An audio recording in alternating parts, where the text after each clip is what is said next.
is the origin of Andaman Nicobar Island. There is a great diversity of flora and fauna in this group of island. Yes, here also we find the evergreen type of forest, because it is located very close to the equator and comes under the equatorial region. So that is why this group of island receives a sufficient amount, a big amount of rain, and is thus occupied by the evergreen forest and rich in flora and fauna. These islands lie close to equator and experience equatorial climate and has thick forest cover. This is the location very close to equator. And children, did you know the extreme we can say the extreme point southern tip of India lies with Nicobar, and the degree of the latitude which passes through Nicobar, the tip of the Nicobar, that is 6 degree 45 minute north. That is the extreme. In first chapter I have told you that is the extreme southern tip or point of India from where the latitude passes, and that is the extreme boundary of Indian subcontinent. Okay, that is 6 degree 45 minute north.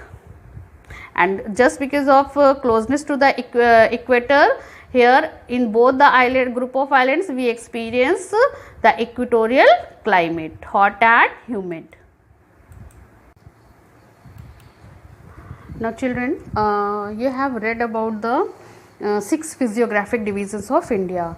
So here are some unique features of each region, and thus all 6 regions are complement to each other and are unique in their physiography. And from each division we get some useful things. Okay, like in another word you can say the different roles played by the different physiography of India, as well as how they are complement to each other. The question can be asked in this way also, the importance of different physiographic divisions of India. So why they are unique, what is the special features lying with each region, that is here. As you have read about the mountains, so mountains are the major source of water and forest wealth.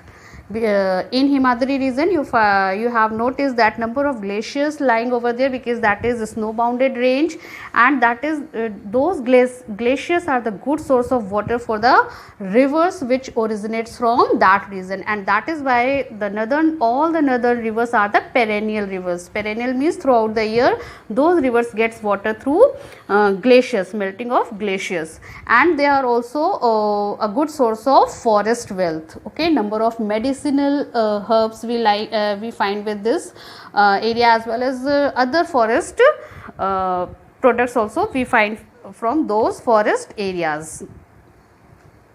The northern plains are the granaries of the country. Yes, northern plains are alluvial fertile areas, and thus the cultivation is the main occupation, and provide the granaries means these are the granaries for the country. Other countries where the cultivation is not done, they provide the food for those people. They also provide the base for early civilization, because these were the plain areas and most of the early civilizations were living near the river banks, as you have read about the Harappa civilization. At present also number of cities are located along the banks of these rivers. Okay, so these provide the base for the civilization. Then after, plateau is a storehouse of minerals. Plateaus are rich, are made up of different types of rocks, and thus they are the storehouse of minerals. Number of minerals we find in plateau regions, and Chota Nagpur plateau region, which I have explained you in plateau region. So that is the biggest source. Number of industries like coal mines, like iron mines, like number of minerals lie with this region, so which has played a crucial role in industrialization of the country, because minerals were used as a raw material to run our industry, either it is the iron or steel industry, or it is the thermal power industry. So number of industries run just because of the availability of this mineral resources.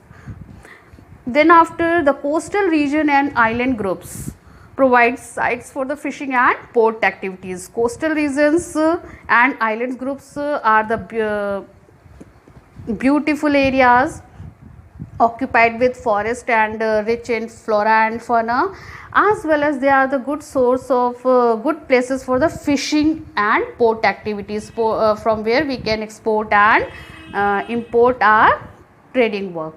Next, does the diverse physical features of the land have different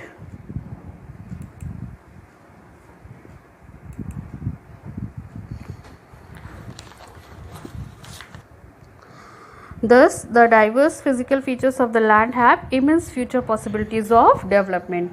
Yes, if we develop each physiographic division of India, means we will take care of each physical feature. So, we are having, India is rich in resources, various resources, and can make the India a complete, fully developed country if we utilize all the resources without wasting. So that is the uniqueness of our country, of each physiographic division. Okay, so this is the role or the importance or the value of each physiographic